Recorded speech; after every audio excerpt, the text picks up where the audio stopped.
From ghouls of the night, to vampires, to cryptid creatures that we just can't explain. These creepy and unexplainable stories will freak you out tonight. As always, these stories are sent in by viewers, just like you. And if you would like to send in your story, you can do so at swampdweller.net or the email you can find in the description down below. I would love to share your story with everyone here in the swamp. It's stories like yours that help keep this show going. Now, without further ado, hit that like button, be sure to subscribe, and get ready for some creepy as hell stories.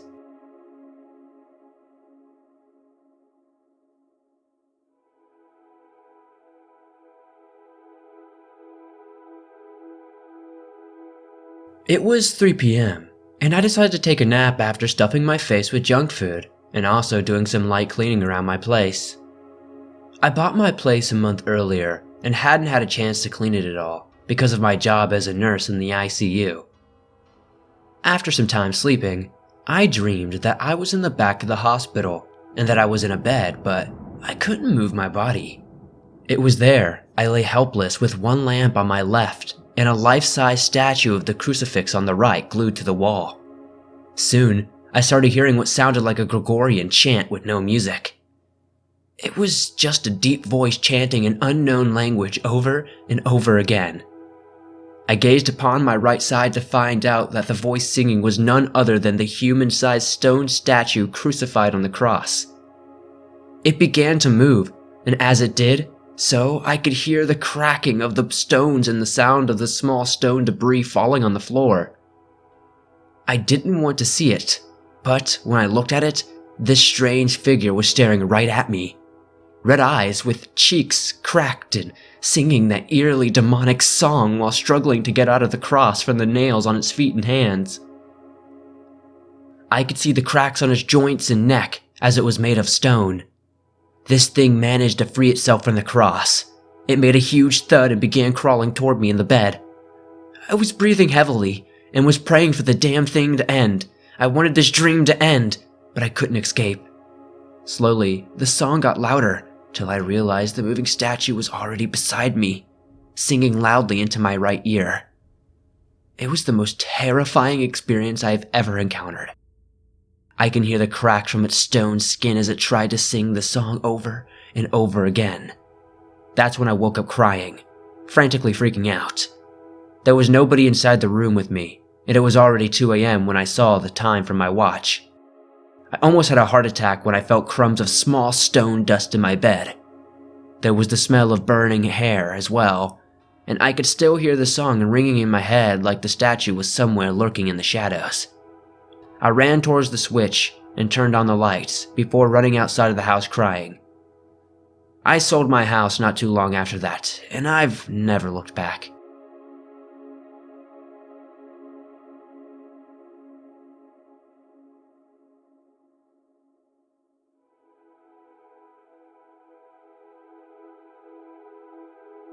This isn't my story.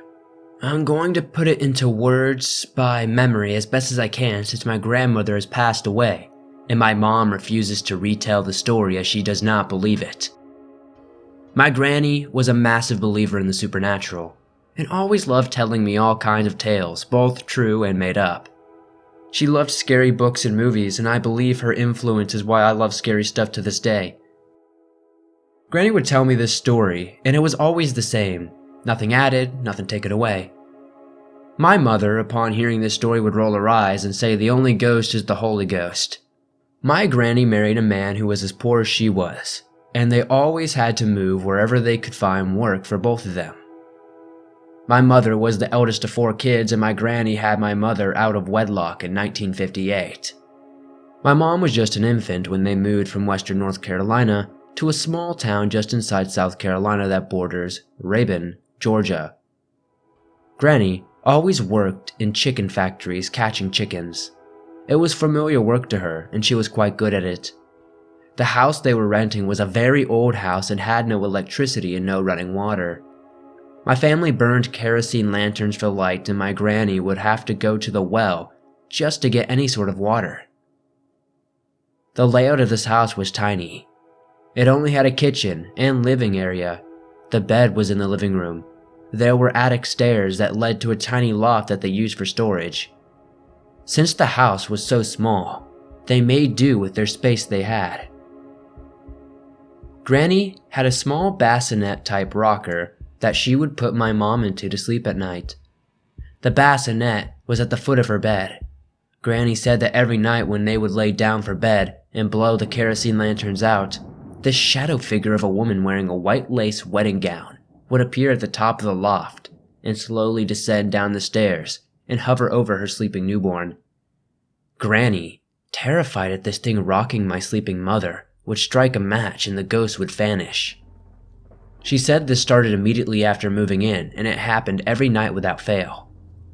She said that when she would go out to draw water, the screen door would slam and open shut with no wind or breeze, and the door would not stop until she stepped foot back onto the porch. While in the kitchen, the screen door would latch itself, then the latch would fly out of the holder. They didn't have electricity in their home, but on occasion, my granny could hear what sounded like a soft music coming from a radio. They only lived in this house for a couple of months because my granny was pregnant, and the house was just too small for a growing family. There was always the fact that work was not steady as well, and they needed to live somewhere they could support a family with somewhere to live and good work. She always said that she was never fearful of this ghost woman. She simply wondered what happened to this lady in the white, and possibly her child. My granny said that she felt the woman or spirit was taking care of my mom, and was never really a threat, but I would love to know what everybody in the comments thinks, and thank you Swamp for sharing this story.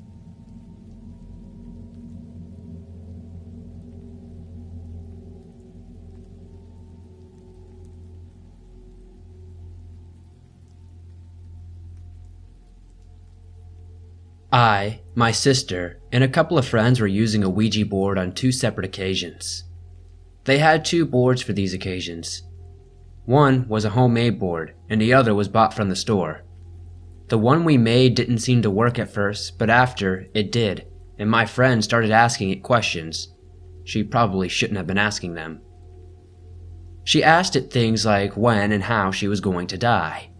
I refused to ask such questions because I don't want to know these things.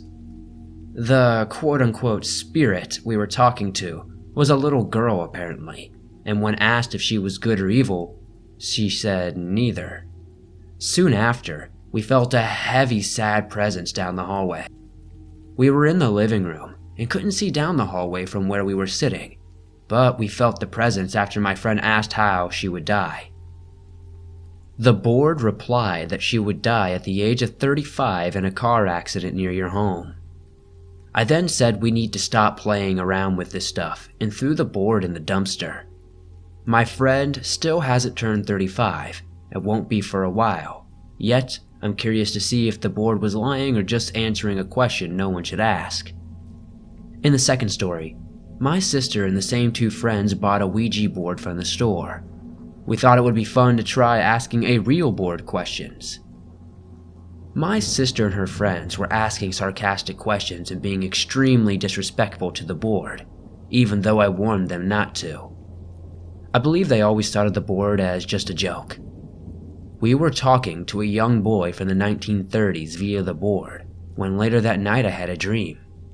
I woke up in my dream and felt compelled to open my bedroom door, so I did, and I looked into my living room, and it was filled with a dark blue light. Standing in the living room, looking up to the sky, was a young boy dressed in 1930s attire. I had an extreme sense of dread and fear, so I slammed the door shut and suddenly I woke up. I thought, thank goodness, it was all just a bad dream. I was so tired I fell asleep immediately. Soon, I was standing in front of my bedroom door again, compelled to open the door. This time when I opened the door, the same boy was standing right in front of me. He was extremely close to my face, angry, and had no pupils in his eyes. I knew then that this was the spirit or demon we were talking to on the board. He was angry at the mocking jokes my friend and sisters were doing. The next day I burned the board and never went near one again. I'm lucky to have only had one dream, and have not been harassed by any spirits since.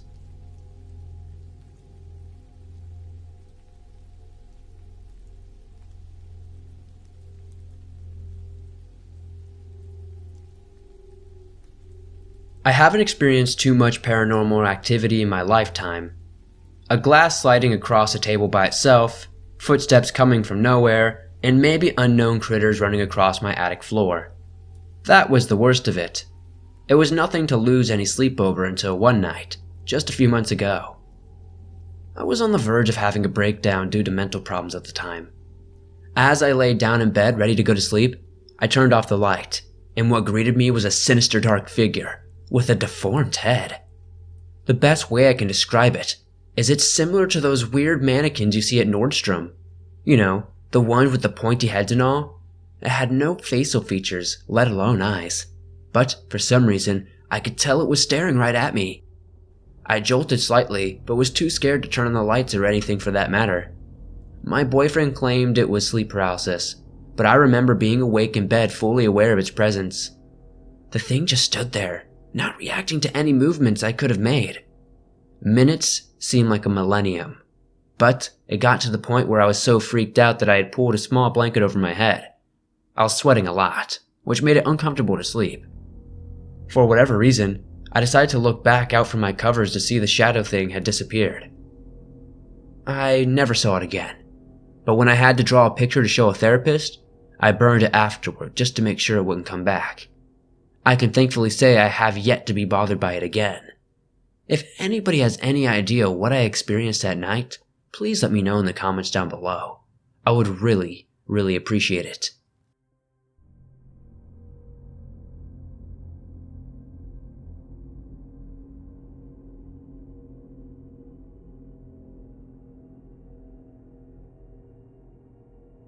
I originally got hired on as a CNA working the graveyard shift. The facility only had one nurse for the entire facility and one aide working per unit for the graves. There were 3 separate halls: rehab, respite, long-term, and dementia. During the grave shift, only low lights were allowed on. There was one over the nurse's station and one dim emergency light in the middle of the corridor. One particular night, a resident's call light went off.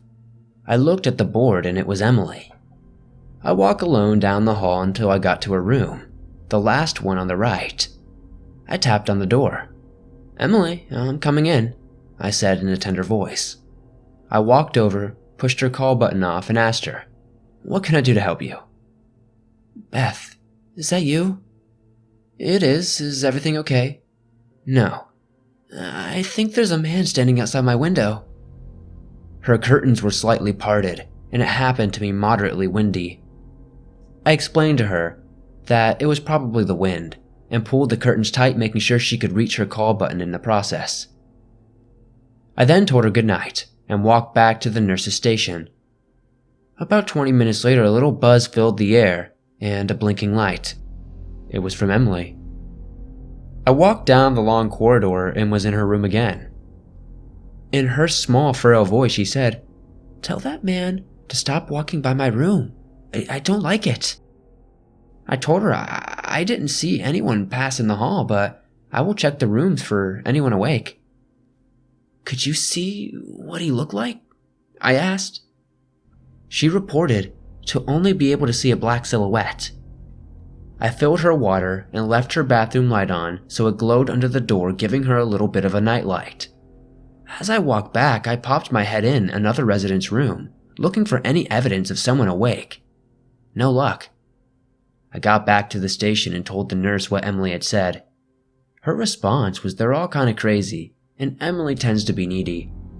I thought that was a little heartless, but this was my first nursing home job. I didn't know much. The registered nurse left to the other side of the building to check on other staff. I was left alone. Soon, a humming sound and blinking was on the board. Emily's room. I was kind of bugged, and I thought that the nurse was right about this resident being needy.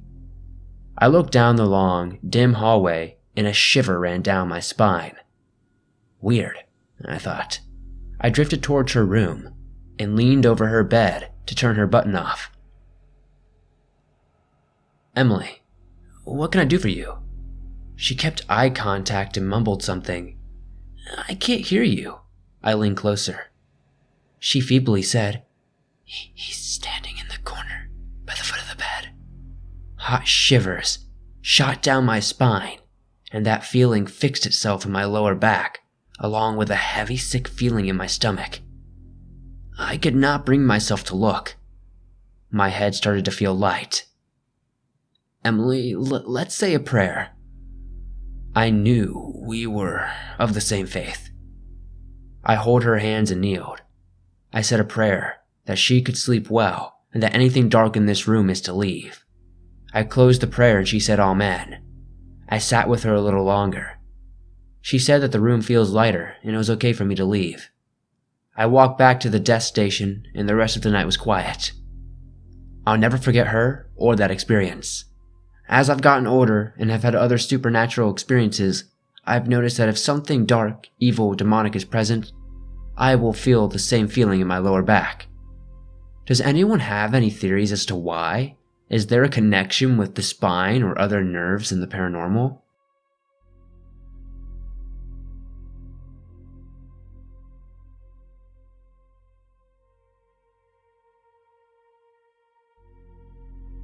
Before I begin to tell my unusual story, I should say a little background about myself and the people I grew up with. I'm currently 19 years old and living in a busy suburban area with my parents, nephew, and 2 pet budgies. I've always been deeply connected with the supernatural, and so are my close family members. I've encountered many ghosts, spirits, and shadow people over the years I've been living in this lifetime, and more are soon to come. Anyway, my story I wish to share with fellow ghost story goers isn't the creepiest, but most definitely obscure if I had the proper words to describe it. This was back in the late spring of 2018 in my own house, and marked the year after the passing of my biological grandfather on my mom's side. Thinking about it now, it wasn't really out of the ordinary to me, at least since strange things have been going on ever since my grandfather's death. The biggest one that this story is mainly about is the presence of my great-great-grandmother. Somebody I thought I could trust as a good spirit to have around. As it turns out, this was far from the truth. One night, while I was awake, I was having myself a chill time on the main floor of my dwelling. I had the feeling of dread that everyone gets when something just isn't right.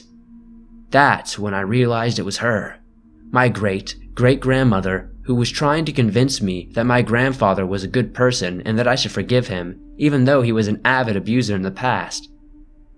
He abused my mom pretty bad. I wasn't having it, and kept lights on to make sure I wasn't able to see her, still feeling her presence as threatening. The next day, while my mom was doing Reiki with her master, the ghost of my great-great-grandmother left the house through an invisible door that was right beside our living room window. All of us felt her leave at that moment, and I was given all the answers to what just happened to me that night. It makes me wonder just how much more trouble she would have caused if we agreed to forgive Alistair, and she brought him back into our home. I'm grateful that they were both gone from our lives, and we hold dear to the spirits who do us good. I hope you did enjoy my short story, and I hope to find even more interesting cryptic things to share with you in the near future.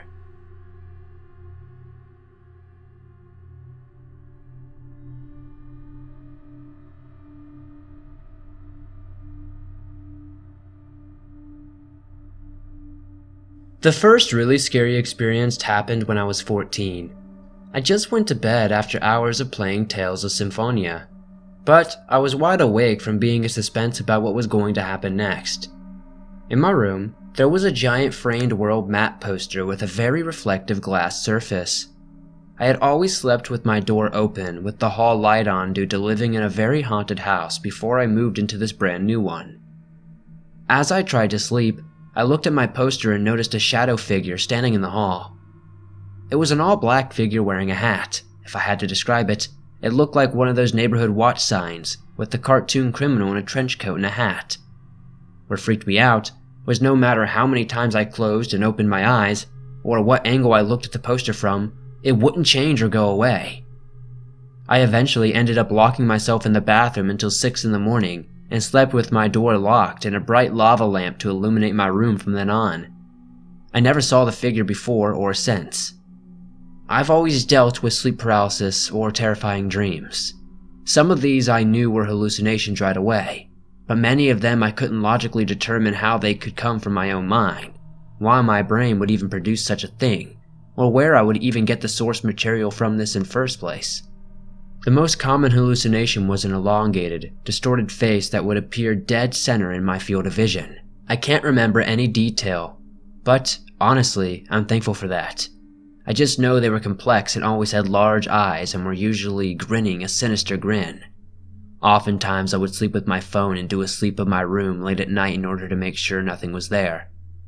One night, I dreamt that I woke up, my phone wouldn't turn on, and all of a sudden a black figure rushed at me from my door, until I woke up, realized my phone was fully charged and on my desk where I had left it. And nothing was actually there. The worst one was in 2017. I have one of those old school computer desks with a shutter on the front, and the sides are closed off with 1-inch trim going around it. The side was facing my bed, and one night a picture of a baby randomly appeared on the little trim. I stared at it, trying to determine if it was me or my cousin, and after what felt like 5 minutes, the eyes began to turn solid black, and they began sticking out of the head, slowly getting bigger and bigger until they were the actual size of eyeballs. Eventually I said, "I know what's going on. This is just one of those hallucinations." Sure enough, I returned to just common, pitch black sleep paralysis, where you can't see anything. I thought, great, all I have to do is ride this out and I'll be gone soon. Boy, was I wrong. A few seconds later, I hear a loud, thunderous whisper bellowing the words, "Feel it!" followed by no less than 15 minutes of the horror movie breathing into the phone style breathing in my ear, which lasted until I finally woke up. I personally believe something is out there, waiting for you to go to sleep, and screws with your mind, controlling what you see in your hallucinations. I know what I see isn't actually real, but sometimes I feel like my own mind did not put it there, and that I'm being intentionally messed with. It seems to me that when this stuff happens, it's always when I let my guard down.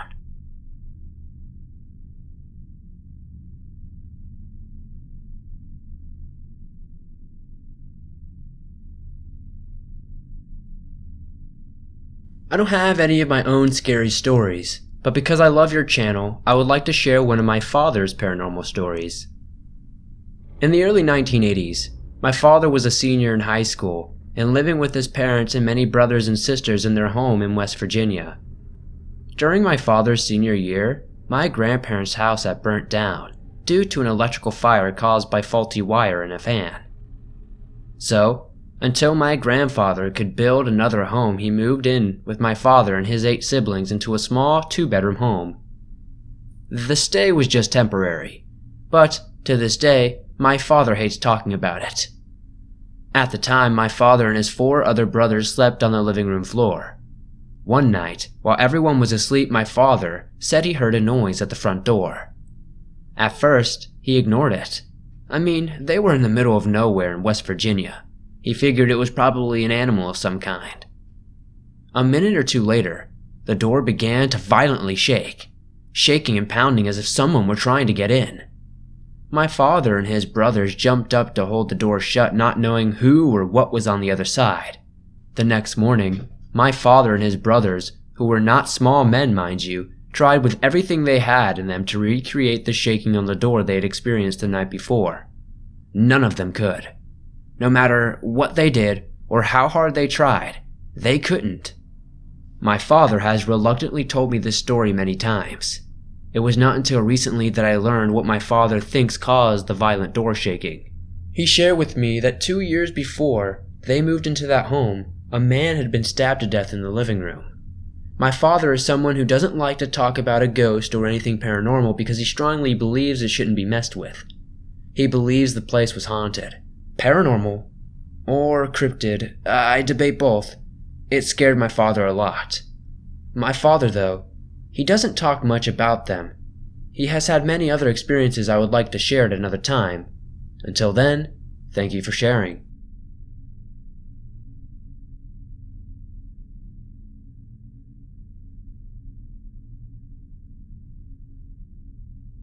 This story takes place when I was in grade school. I used to suffer from night terrors and sleep paralysis, so I would always be bothering my parents to sleep with them.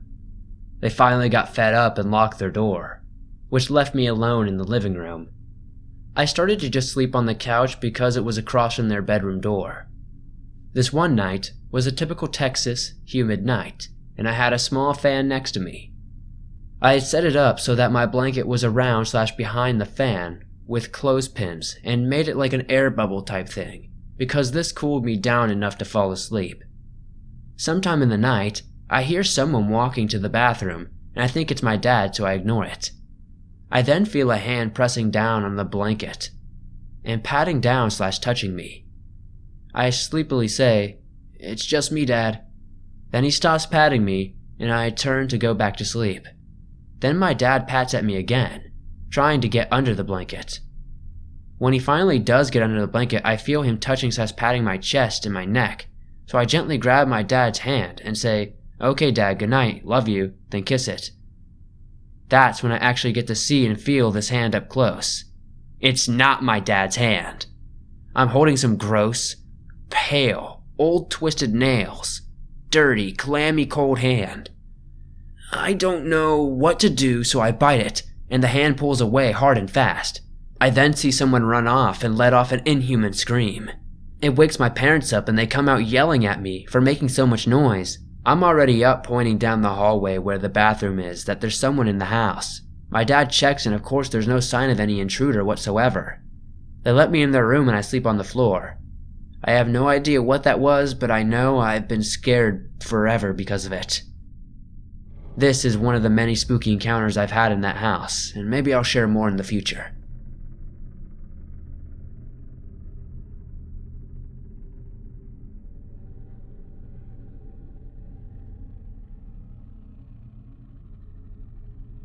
This happened a few weeks ago.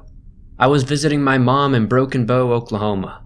She lives on 25 acres of land, and most of it is wooded areas with a small pond in the back. Anyway, it was late at night, maybe around 12 a.m., and my mother was asleep, but I stayed up drawing. I couldn't sleep because I constantly felt like someone was watching me. From time to time, the hairs on the back of my neck stood up, but I honestly was too scared to look out the window. My mother's cat wanted inside, so I went to the front door to let him in, and when I opened the door, I heard a screeching sound. It wasn't a car or an owl. It was different. It made my skin crawl, and the hairs on my arm stand up. I stared into the woods in front of her house for a few minutes, but it seemed like hours. I think I saw what looked like a dark mass. It was standing still staring back at me. All I could see was two bright white eyes. I couldn't tell what it was, but I felt like I was staring into the eyes of death. My mother told me once before she believes skinwalkers live on her land, but I thought she was just kidding. When I shined my flashlight to the black mass, it vanished as fast as it appeared. I could only hear the twig snapping as it left, but the mass was at least 8 feet tall. I ran inside, shutting the door behind me, and looked out my window periodically for the rest of the night. I don't think it ever came back. At least, I thought it didn't, until I woke up to the sound of something clawing at the window.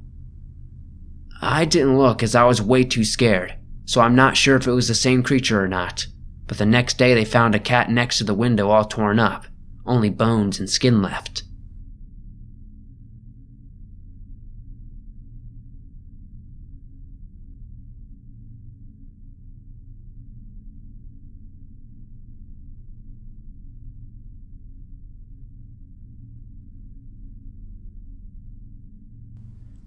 Thanks for listening to these creepy and unexplained stories sent in by viewers just like you. If you enjoyed these stories, please be sure to hit that like button as it helps me out a ton and lets me know that you want more stories like this in the future. If you haven't yet, why not join the swamp? Hit that subscribe button and turn on notifications to never miss a new video. I upload them almost every single day, on all things natural and supernatural. If you're not aware, you can download your favorite Swamp Dweller scary stories on iTunes, Spotify, Stitcher Radio, and just about every other major podcast platform, absolutely free.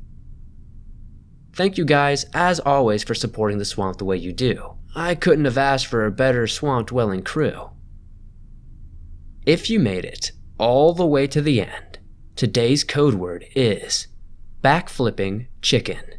Be sure to comment that down below to let me know that you made it all the way to the end, and to confuse anybody who hasn't made it to the end. I always love seeing how creative you guys get with your replies on that. Thank you guys once again, and I'll see you guys soon with another creepy video.